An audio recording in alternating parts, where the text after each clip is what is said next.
Šią savaitę Drift Masters Vokietijoje dalyviai sulaužė ne tik automobilius, bet ir žmonės. Benediktas Čirba per vieną savaitgalį sugebėjo nusukti tiek pusošių, kad pusošių gamintojai pradėjo jo bijoti. Tuo tarpu FIA nusprendė panaikinti dalį karo pradžios galiojusių apribojimų Rusijos ir Baltarusijos sportininkams. Toliau, Porsche ir vėl koreguoja savo elektrinius planus. Kinai Europoje jau ne tik pardavinėja automobilius, bet pradeda čia kurti ir savo technologijas. Kalifornijoje per vieną savaitę automobilių aukcionuose buvo parduota mašinų už daugiau nei $750 milijonų. Ir pagrindinėje laidos dalyje šiandien pakalbėsime apie labai svarbų dalyką. Kuriuos automobilius perkant jūs prarasite daugiau arba mažiau pinigų. Ir kodėl vienas automobilis per 5 metus praranda 10%, o kitas 70%.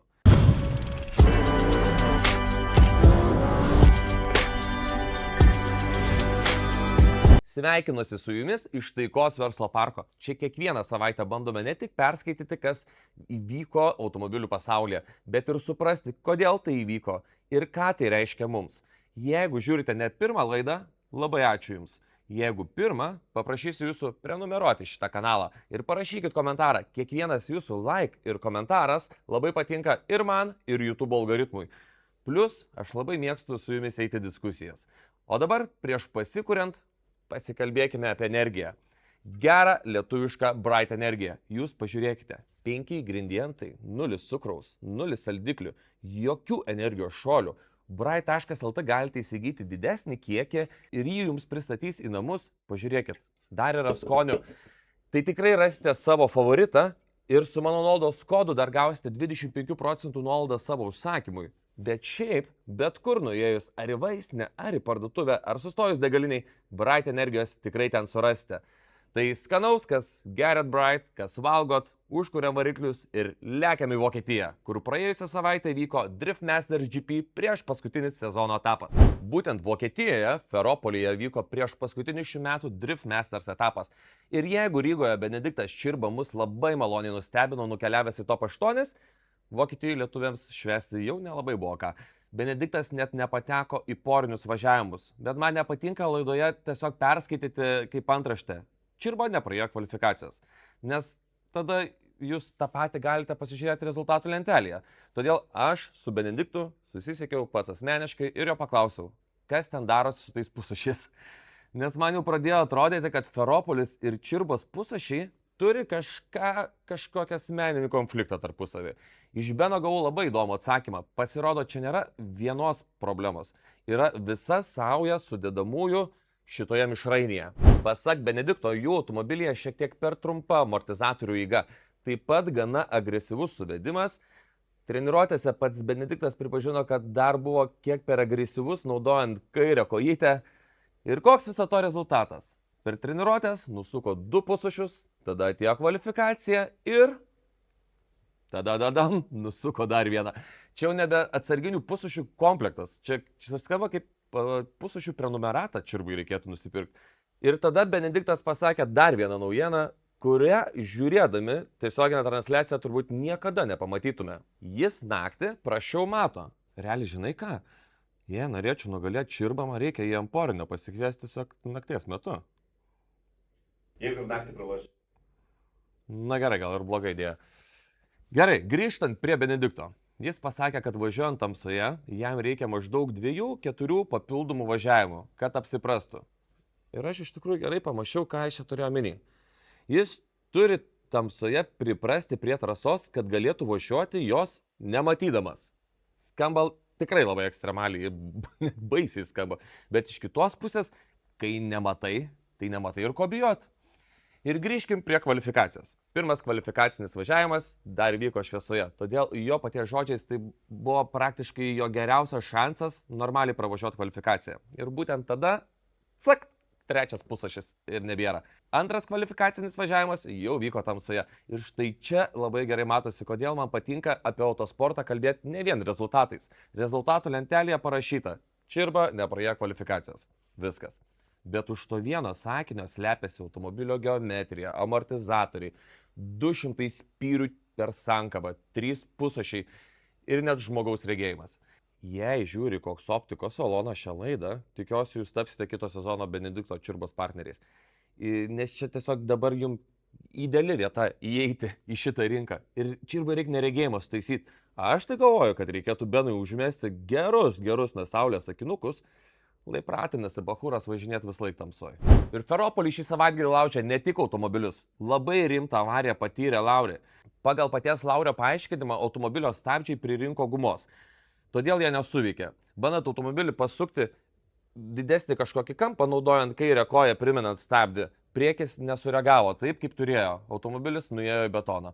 Smūgio metu vairas pagavo ranką. Kad pasiekoje ligoninėje buvo diagnozuota, kad Laurio ranka yra lūžus. Ir čia vienas iš lyderių traukėsi iš šio sezono. Iš likusio etapo manau, kad be šansų į jį grįžti.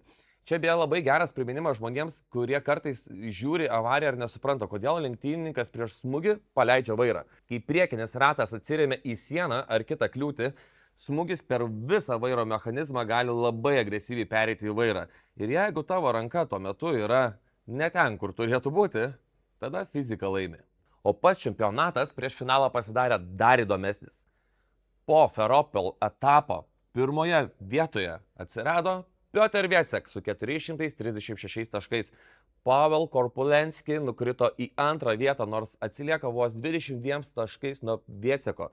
Į žaidimą taip pat grįžo Conor Shanagan ir dabar yra trečioje vietoje su 370 taškų. Ir dabar liko vienas, paskutinis, didysis finalas rugsėjo 11-12 dienomis, kuris vyksta stadione Varšuvoje. Jeigu nežinojot, dabar žinosit. Ir aš ten pats būsiu. Ir bus daug lietuvių. Tikiuosi pamatyti, ką nors ten ir iš jūsų. Kartu visi sirgsim už Čirbą. Bet šitas Driftmaster sezonas tikrai yra labai įtemptas ir viskas lemsis paskutinėme etape. Ir kol vieni lenktynininkai ruošiasi rugsėjai išsiaiškinti, kas taps Driftmaster čempionu, FIA nusprendė, kad į tarptautinį autosportą galima sugrąžinti dar vieną grupę sportininkų, kurios jau keletą metų ten praktiškai nematėme.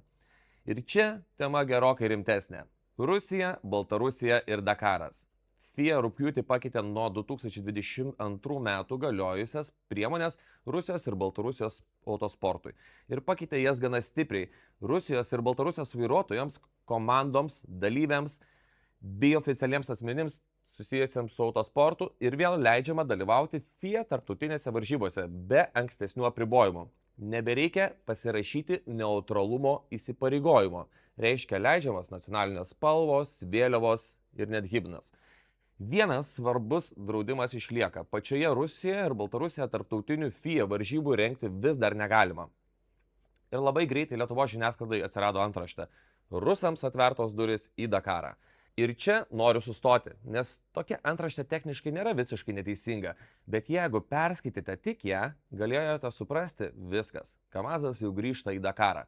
Nežinokit, šiandien turime patvirtintą FIA sprendimą, kuris leidžia rusams grįžti. Bet tai nėra tas pats, kas oficialus Kamaz Master pranešimas, mes važiuosim į 2027 metų Dakarą. Ir man būtent dėl to norisi šitoje laidoje kartais sustoti prie antraštės. Nes antraštės darbas, kad jūs paspaustumėt. Mūsų darbas - išsiaiškinti, kas iš tikrųjų įvyko. Tai ką visą tai reiškia lietuviams? Čia situacija pasidaro labai įdomi dėl dviejų mūsų žmonių. Benedikto, nebe Čiurba važiuoja Dakare pasirodo. Pasidaro dėl dviejų žmonių - Benedikto Vanago ir Vaidoto Žalos. Vanagui potencialiai grįžtantis rusai į sunkvežimių klasę Dakare tiesioginės kaip ir konkurencijos nekelia. Jis su jais vienoje kategorijoje vis tiek nekovoja. Todėl jo kritišką reakciją į FIA sprendimą pirmiausia galima vertinti kaip principinę poziciją. Net negaliu normaliai pasakyti, kad rusai negaidžiai. Gerai, grįžtam iš naujo.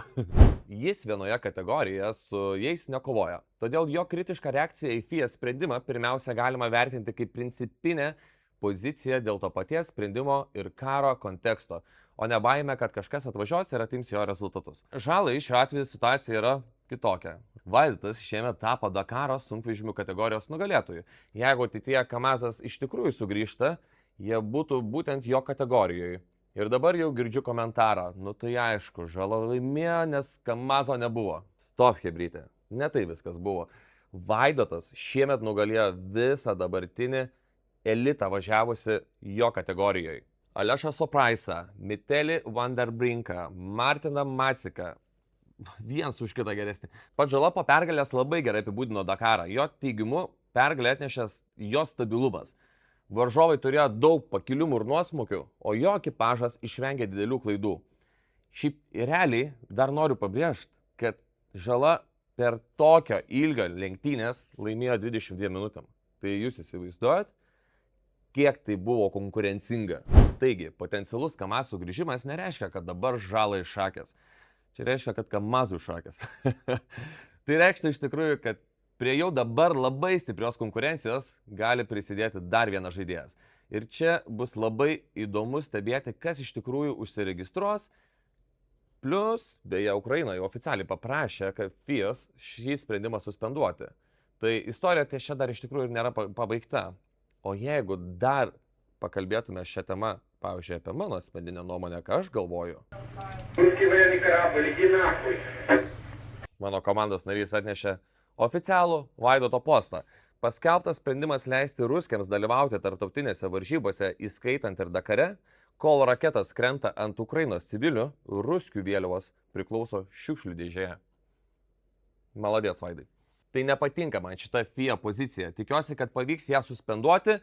Su tokiais šitų šalių veiksmais jie turi būti laikomi izoliuoti. Galite ir jūs pakomentuoti, kokia jūsų nuomonė. Ir dar grįžtant trumpam prie Dakaro, aš noriu pačių jūsų paklausti. Aš pats Dakare buvau 2024 metais. Su nemažai dalyvių susipažinau, su jų komandom ir esu jų, kaip čia, komandų grupėse, čatuose, dėl to tokios nemažai vidinės informacijos matau. Tai noriu, kad jūs parašytumėt komentaruose, ar norėtumėt, kad artėjant 2027 metų Dakarui šitoje laidoje jam skirčiau daugiau dėmesio. Bet net tai tiesiog, kad tenai šiandien Žala atvažiavo 3, Vanagas atvažiavo 7. Ta galite ir patys paskaityti telefone. Man būtų įdomiau kalbėti apie techniką, biudžetus, pasiruošimą, sprendimus komandos viduje, istorijos, kurių rezultatų lentelėse nepamatysite. Tai jeigu būtų įdomu, parašykit būtinai. O dabar nuo automobilio, kuris skirtas 2 savaitės būti daužomas dykumoje, pereikim prie automobilio, kurį nusipirkus naują, kartais skaudžiausia būna visai net tada, kai jį sudaužai.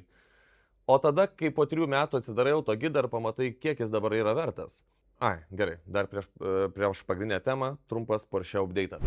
Praeitoje ir užpraeitoje laidoje nemažai kalbėjau apie Porsche, apie jų finansus, apie jų elektrinius automobilius, Kiniją, strateginės klaidas.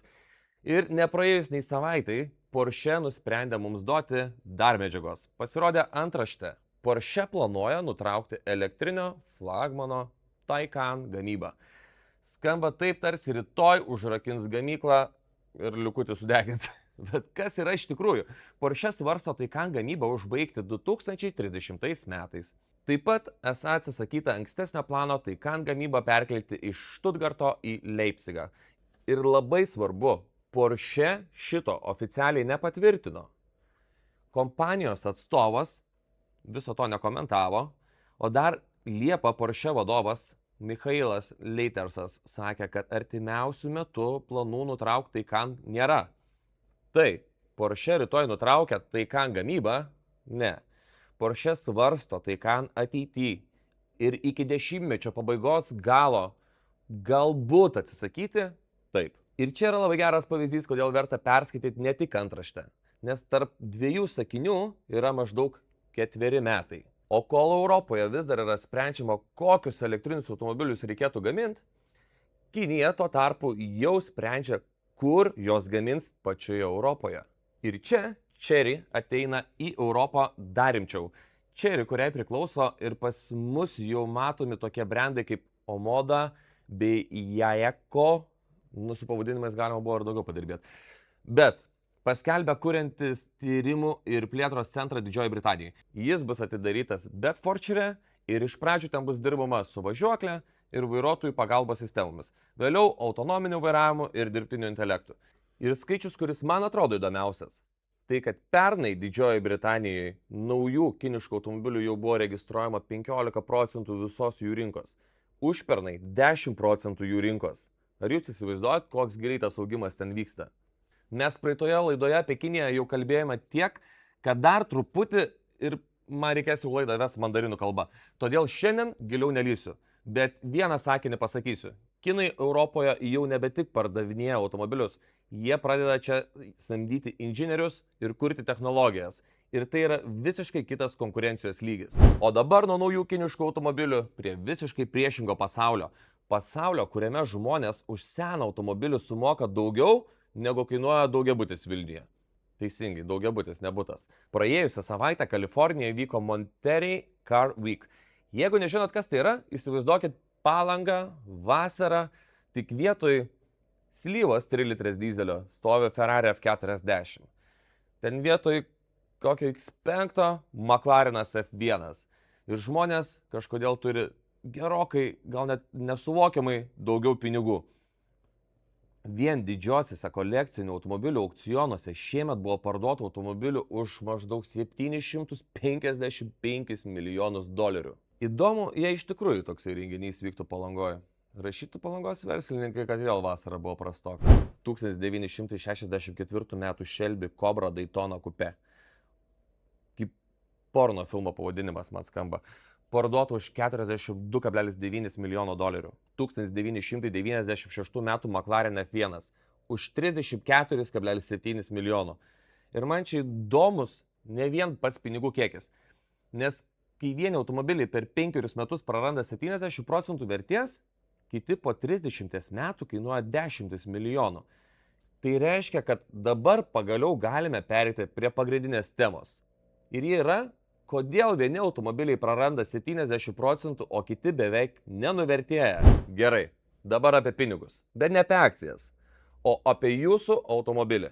Nes mes labai daug kalbame apie kuro sąnaudas, draudimą, remontą, apie padangas, bet daugeliu žmonių didžiausia automobilio išlaikymo išlaida apskritai yra jo nuvertėjimas. Ir ji labai klastinga, nes sąskaitos negauni, niekas nenuskaito nuo kortelės tam po 500 eurų kas mėnesį. Tiesiog nusipirki automobilį už 60 000 eurų, važinėjai iššiepęs ir po 5 metų supranti, kad jis vertas 30. Sveikinu, brolau.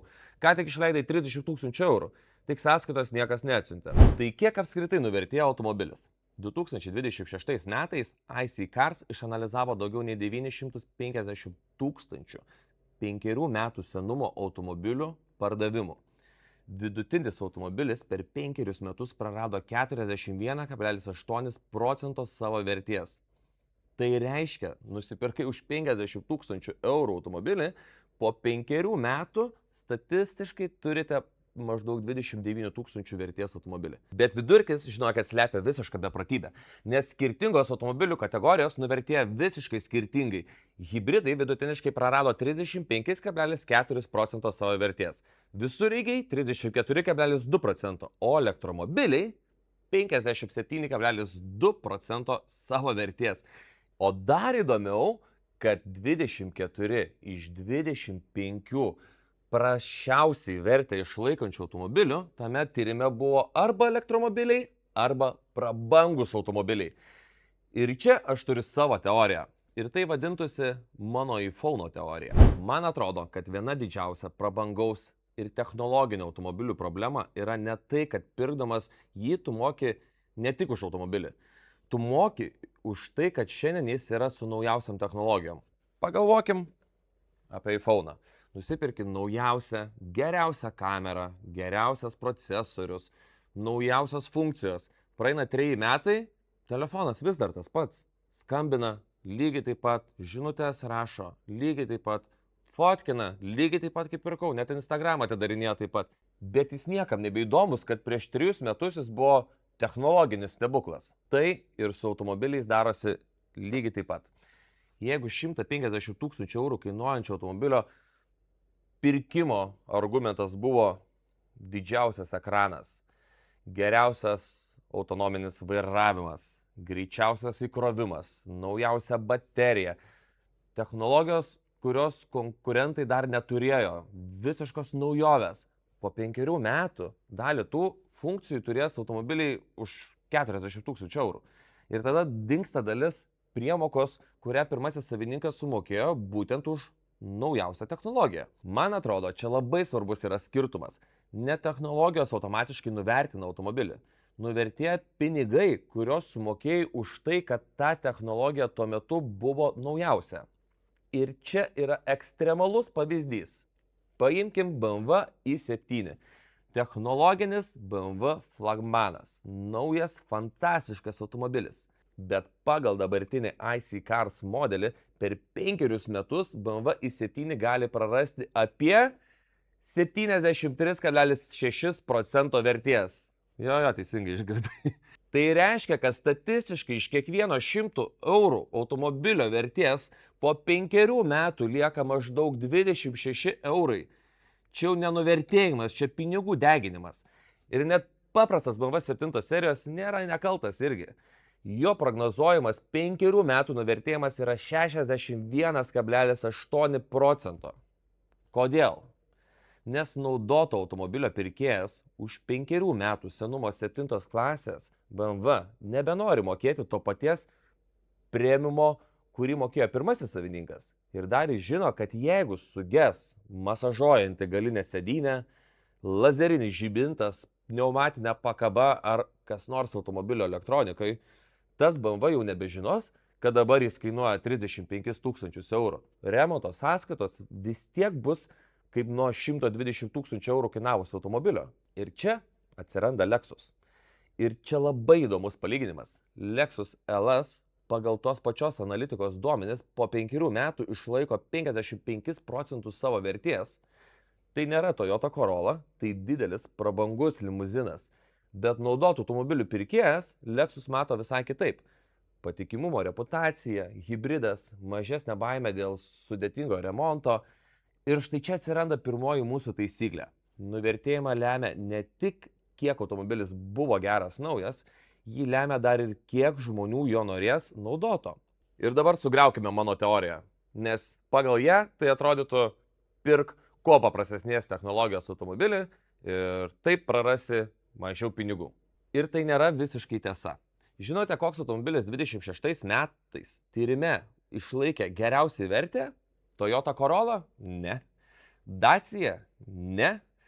Porsche Cayman. Per 5 metus prarado Porsche Caymanas vos 9,6%. Palaukit, Porsche tikrai nėra paprastas automobilis. Vadinasi, yra dar kažkas. Ir štai čia, mano nuomonė, randame svarbiausią viso reportažo taisyklę. Jeigu norite automobilio, kuris mažai nuvertėtų, neieškokite automobilio, kuris šiandien turi daugiausiai funkcijų. Ieškokite automobilio, kurio po 5 metų vis dar norės kitas žmogus. Viskas. Porsche Cayman žmonės norės. 911 Porsche žmonės norės. Ir Toyota RAV4 žmonės norės. Ir Lexuso norės. G klasės Merso irgi žmonės norės. O kodėl norės? Nes jų pagrindinė vertė nėra vien ekranas. Cayman yra sportinis automobilis. G-Class Mercedes turi savo identitetą, RAV4 yra praktiškas ir turi patikimumo reputaciją. Lexus iš tikrųjų labai panašus kaip RAV4, dar turi ir žiupsnelį prabangos. Ir todėl jų paklausa naudotų automobilių rinkoje niekur nedingsta. Pavyzdžiui, Toyota RAV4 hybridinis 5 metų nuvertėjimas tyrime buvo vos 25,3%. Tai labai geras rezultatas paprastam kasdieniam automobiliui. O kodėl elektriniai automobiliai nuvertėja taip stipriai? Problema nėra elektrinėse automobiliuose. Problema yra tai, kad elektriniai automobiliai yra nauja technologija, o naujos technologijos vystosi labai greitai. Nusipirkai elektrinį automobilį, kuris gali nuvažiuoti realių 350 km atstumą, po 5 metų panašios klasės, naujas važiuos 550 km. Tavo kraunasi 100 kW, naujas 250 kW. Ir tada naujo automobilio gamintojas dar nuleidžia 10 000 eurų. Sveikinu. Tavo naudoto automobilio rinkos kainą ką tik sumažino žmogus, kurio tu gyvenime nesimatė. Ir dar pridėkime naudoto automobilio pirkėjo būsimus klausimus apie baterijos būklę, garantiją, būsimą remontą ir gauname priežastį, kodėl elektrinių automobilių segmentas po 5 metų vidutiniškai praranda 57,2% savo vertės. Tai sakytumėt, Vyga, ką reikia pirkti? Gerai, gana teorijos. Jeigu jūs man sakote, Vyga, aš noriu automobilio ir nenoriu po 5 metų verkti žiūrėdamas skelbimus, ką rinkčiausi aš. Aš nedarysiu vieno top 3, nes būtų kvaila į vieną lentelę dabar įdėti Toyota Corolla ir Porsche 911. Ir čia pirma kategorija – paprastas kasdienis automobilis. Čia ieškočiau Toyotos ir Lexus hybridų. Kaip minėjau jau ir anksčiau, Toyota RAV4 hybridas yra labai geras pavyzdys. Corolla hybridas super. Priklausomai nuo biudžeto, aišku, Lexusas NX ar UX. Kodėl? Ne todėl, kad tai seksualiausias automobilis pasaulyje. Niekas turbūt neatsikels sekmadienį 6 ryto ir nesakys savo žmonai, kelkis brangioji. Važiuosim šiandien pasivažinėti su mūsų Toyota RAV4. Net nupurti. Bet grįžtam prie temos. Po 5 metų žmogui vis dar reikės ekonomiško, patikimo ir praktiško automobilio. Ir būtent todėl tokios mašinos turi labai plačią naudotų pirkėjų auditoriją. Antra kategorija – luxury klasė. Ir čia jau man buvo sunku pasiruošti, nes prabangus automobiliai apskritai nuvertėjo labai stipriai. Jeigu turėčiau rinktis 3 kryptis, kurias pats pirmiausia nagrinėčiau, tai Lexus LS, Mercedes G-Class ir tada labai atsargiai žiūrėčiau į konkrečius Porsche modelius. LSS dėl patikimumo, dėl hibridinės sistemos, dėl reputacijos, G-Class dėl visiškai unikalaus produkto ir labai stipraus identiteto. Porsche todėl, kad tam tikri modeliai su gera komplektacija, su tinkamu varikliu, su ribota pasiūla gali elgtis visiškai kitaip nei eilinis prabangus sedanas. Bet čia labai svarbu, ne kiekvienas Porsche yra investicinis automobilis. Nes Porsche Taycan savininkai mums galėtų apie tai padaryti turbūt visiškai atskirą laidą. Ir eikime į trečią, mano mėgstamiausią klasę, tai sportiniai savaitgalio automobiliai.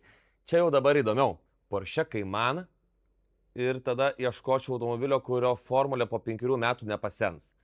Gera važiuoklė, geras variklis, mechaninė dėžė, ribota pasiūla, įdomi specifikacija, nes 2035 metais niekas nesakys, šito 911 spidometras net ne ekranas.